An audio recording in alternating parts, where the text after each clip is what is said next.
English সেন্টেন্সের সিনট্যাক্সের ক্ষেত্রে একটা খুব গুরুত্বপূর্ণ ভূমিকা পালন করে প্রিপোজিশন।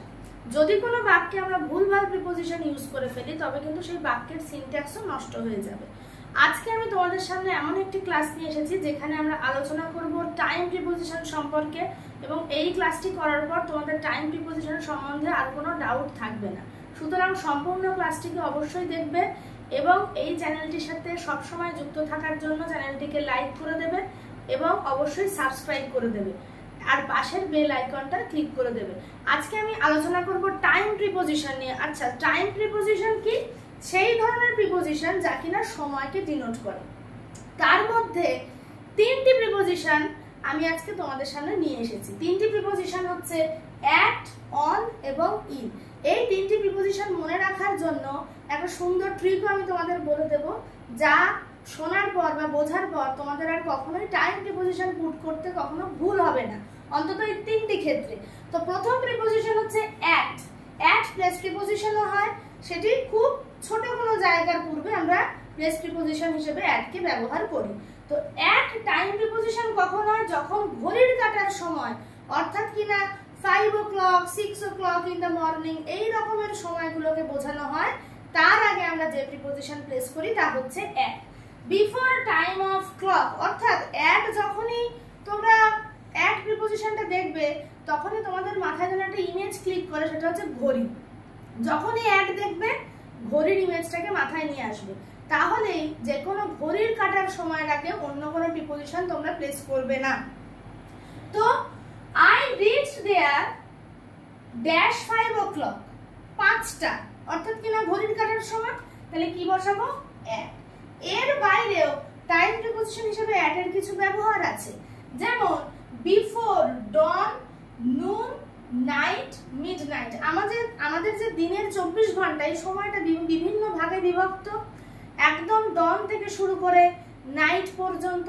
তো এই সময়গুলির মধ্যে ডনের আগে অর্থাৎ উষা, নুন দুপুর, নাইট রাত, মিডনাইট মধ্যরাত, এই সব কিছুর আগে অ্যাট ব্যবহৃত হয়।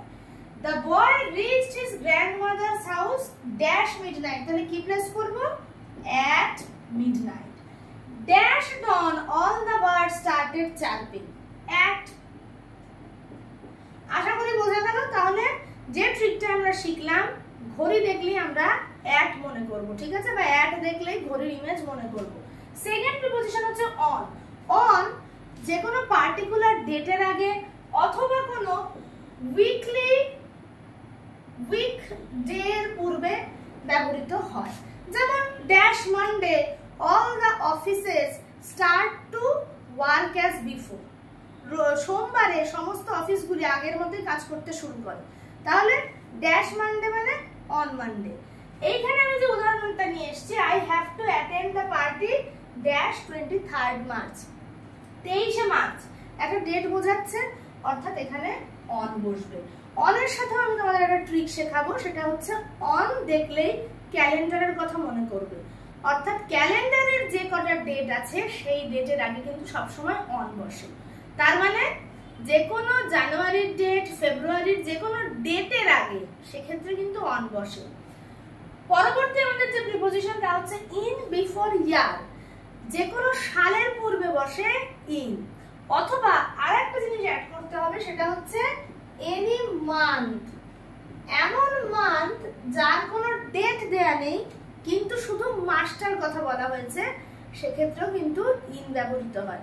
ইন মনে রাখার জন্য সবসময় পঞ্জিকার ইমেজ মাথায় রাখবে। পঞ্জিকাতে যেরকম সবসময় সালের কথা বলা থাকে, সেই পঞ্জিকার ইমেজ মাথায় রাখবে, তাহলেই মাথায় আসবে যে ইন মানে সেটা সালের আগে বসে।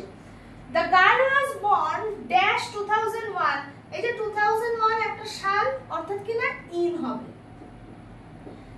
এছাড়াও দিনের বিভিন্ন সময়ের আগেও ইন বসে, যেমন বিফোর মর্নিং, আফটারনুন, ইভিনিং, এই সমস্ত ক্ষেত্রে ইন বসে।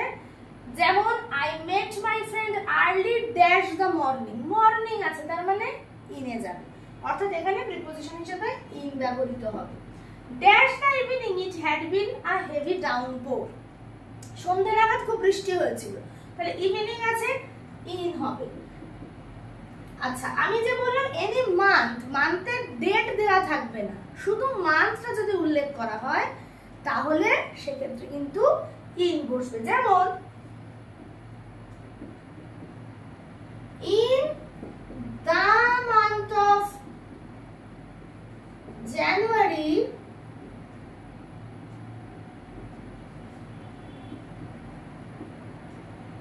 the weather remains too cold বা extremely chilly, সেটা হতে পারে। too cold আমি এখানে ইউজ করছি। তো জানুয়ারি মাসের কোন তারিখ কি বলা আছে? এই যে বাক্যটা আমি লিখলাম শুধু জানুয়ারি মাসের কথাই কিন্তু বলছি, কোনো ডেট আমি উল্লেখ করিনি। শুধু যখন মান্থটা উল্লেখ করছি উইদাউট ডেট তখন সেটা ইন, কিন্তু যখন স্পেসিফাইড ডেট উল্লেখ করব তখন কিন্তু অন বসবে। তো এই রকম ছোট ছোট ট্রিকের মাধ্যমে তোমাদের প্রিপোজিশন শেখাটা আরো সহজতর হবে এবং তোমরা সেন্টেন্সের সিনট্যাক্সে ভুল করবে না। এই চ্যানেলটির সাথে রেগুলারলি আপডেটেড থাকো, চ্যানেলটিকে লাইক শেয়ার সাবস্ক্রাইব করো, আরো বন্ধুদের মধ্যে ছড়িয়ে দাও যাতে তারাও ফ্রিতে ভালো কন্টেন্ট পেতে পারে। সকলে ভালো থাকো।